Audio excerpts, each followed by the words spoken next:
Le drôle de gars dont je veux vous parler, vous l'avez pas connu? Eh ben moi non plus. Mais il a vraiment existé. Alexis, dit le trotteur, a vécu à cheval sur 2 siècles.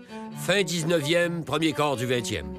Né dans Charlevoix, le gros de son temps s'est passé au Saguenay-Lac-Saint-Jean, mais avec des escapades dans d'autres régions, dont pas chez nous. Moi, c'est mon père, Armand, qui m'en a parlé souvent. Parce que son père, donc mon grand-père Antoine Bérubé, avait travaillé avec lui, Alexis, dans un moulin assis, si, dans la région d'Amqui, dans le bord de la Gaspésie, si vous voulez les points sur les i. Puis il a levé les pattes, comme on dit. En 1924, il s'en allait tranquillement quand derrière lui est arrivé... Wow, Bec! Je vous raconterai pas la fin avant de vous parler du commencement. Oui, on dit qu'un conteur, c'est menteur. Attention, le mensonge est ici de vérité, qui a existé.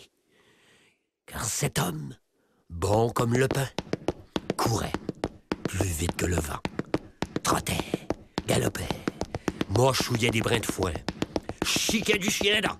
Puis quand il voyait une belle jument, il prenait le mort aux dents. Hey, c'était-il un homme ou un centaure? Chose certaine, on l'appelait le cheval du Nord! Allez, mon Alexis!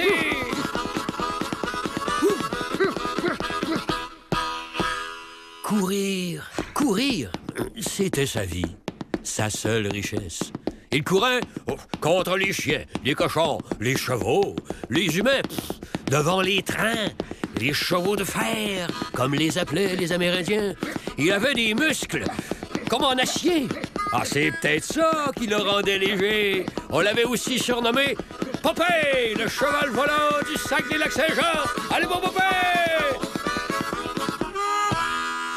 Il faisait des grimaces si drôles qu'on le croyait un peu fêlé. Les gens lui criaient des noms. Hey, l'homme cheval! T'arrives pas à te trouver de jument? Elle revire toute sur les talons en te voyant? Hey, coudonc, Popeye! T'es-tu fou? T'as une craque dans la boîte à poux? Quand le bon Dieu y a fait pleuvoir l'intelligence sur nous, toi, t'étais pas en dessous? T'avais où faire un parapluie? Crée, Alexis! Ah, le monde riait de lui. Mais l'invitait partout. Dans les veillées, les fêtes, les tombeaux là, on venait l'entendre jouer de l'harmonica, le voir danser des grandes nuits sans se fatiguer, des 7 carrés, des brandés, des spendés, fringant comme un poulet jusqu'aux petites heures du matin, des gigues, les ailes de pigeon. Oh, là, hey, tu vas pas t'envoler. Reste sur le plancher, mon papé. Parce que c'est pas tout. On dit qu'il a fait dans sa vie une bonne grosse douzaine de demandes en mariage. Une douzaine de 13, puis j'en serais pas surpris. Mais avant d'attendre un oui, lui, il était déjà reparti, hennissant, piaffant, la tête dans les nuages. Et selon des piles de témoignages, courait le 1000 en moins de 3 minutes. Il aurait battu tous les records du temps. Un bonsoir, il veut accompagner ses parents sur le bateau, en partance pour Chicoutimi, 90 000 plus au nord, environ 145 km aujourd'hui. Sur le quai de la Malbaie, son père, François Lapointe, il lui dit « Hey, t'es trop fou, t'es la honte de la famille, reste ici, mon tornon! » Alexis lui répond « Vous pourrez pas voyager plus vite que Popeye, papa. Qu'est-ce qu'il faut avoir l'air pour se faire aimer? » Et quand le bateau a largué les amarres, il arrache une branche de tremble pour s'enfouetter les jambes. Et il décolle, les pattes aux fesses, comme un ressort, et court, ventre à terre, toute la nuit, franc nord, et arrive le lendemain matin à Chicoutimi, la broue de le toupette, et attend en faisant des stepettes sur le quai, le bateau pour l'amarrer, et aider ses parents à débarquer. Quand ils vont arriver, il a couru contre les plus grands chevaux trotteurs, les a tous vaincus, mais les a aussi guéris, parce que les chevaux en auraient dit qu'ils les connaissaient par cœur, qu'il leur parlait à l'oreille, dans leur langue maternelle. Et un beau jour de janvier, il s'en allait dîner en sifflant. Il travaillait sur un barrage près d'Alma au lac Saint-Jean. Il décide d'aller, par la voie ferrée, manger ses bines à la cantine. Et sur les rails, dans un croche au loin, un monstre s'en vient à fond de train. Les gombos lui criaient « Hey, Pop, t'es-tu chaud? Vire-toi de bord! Tasse-toi! T'entends pas les gros chars?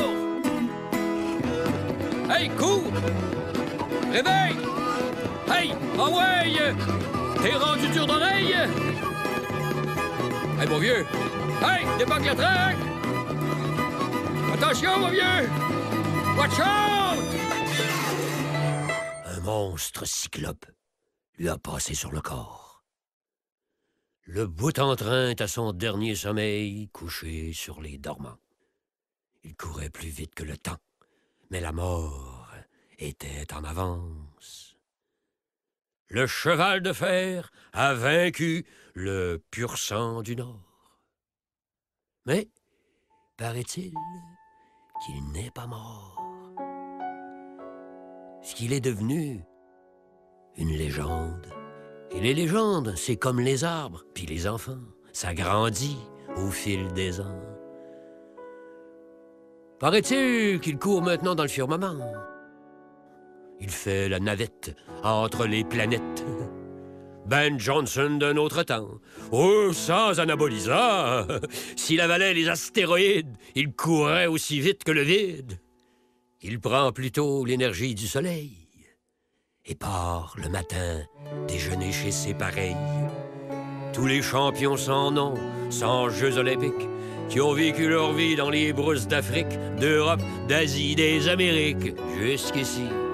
Les anonymes sans livre Guinness, dont le gros cœur battant était la seule richesse, et qui s'amusent avec le cheval du Nord à fracasser des records dans la galaxie du Centaure. Et il sait enfin trouver une fiancée. Son amante est une étoile filante qu'il a réussi à rattraper. En gage, il lui a donné la lune et l'anneau de Saturne. Il courait aussi vite que le temps. Et dans le temps de le dire, il s'est couché sur un CD pour enfin se reposer et écouter ce que j'avais à raconter sur lui. Ses prénoms étaient Pop et Popé et Alexis. Et trotter contre les chevaux, c'était son grand bonheur. C'est pour ça qu'on l'appelait Alexis le Trotteur! Et Sakatabi, Sakataba, tant pis pour ceux et celles qui n'y croient pas.